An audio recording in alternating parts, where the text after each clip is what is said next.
วัสดีครับผมครับทีมงานหนุ่มมงคลคนอีสานของเราแล้วครับครับผมเยี่ยมมากๆเลยครับครับวันนี้มาเก็บภาพหลังบรรยากาศที่พายุเขาแม่นเบิ้งครับเป็นยังไงเนี่ยอันพายุเขานี่คือว่าฝนตกเด้อ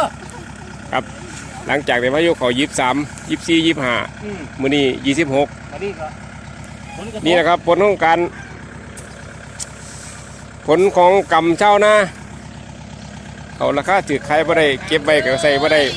ขายก็ขายบ่ได้เละจังที่แหละครับดีแต่มันมีรถไถเบิ่งเอาครับฝากไปถึงผู้หลักผู้ใหญ่แก้ไขปัญหาราคาเขาตกต่ำเลยอย่างไดขึ้นบ่ได้ขายบ่ออกชาวนานี่นะครับมีบ่มุมกลมบ่วิดคือเก่าล่ะ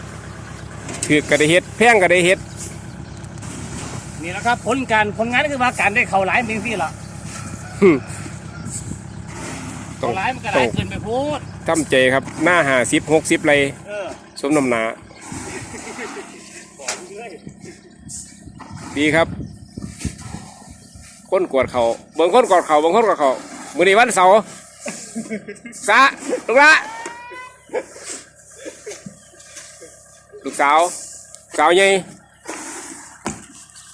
มื้อนี้วันเสาร์พอดีอยู่บ้านในซอย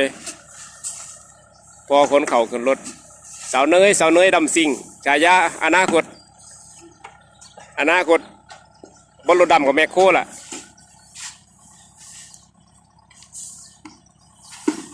มื้อนี้บ่ได้เฮ็ดซอยเฮ็ดบ่ได้หมอว่าบ่ให้เฮ็ดงานหนักหมอสั่งไว้บ่ให้ยกของหนักก่อนนี่มันตักเข่าไปก็เลยได้จับได้แต่โทรศัพท์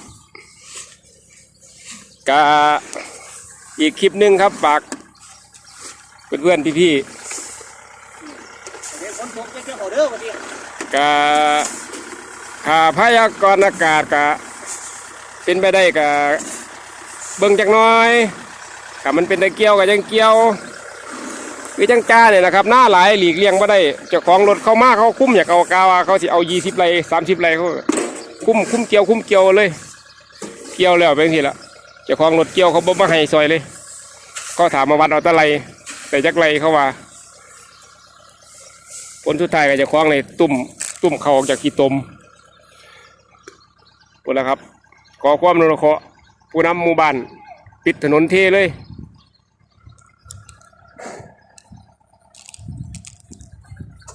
เอาสำเนียงแหละครับผมอีกมุมหนึ่งของหนุ่มเมืองพ้นคนอีสานฝากกดไลค์กดติดตามเลยนะครับ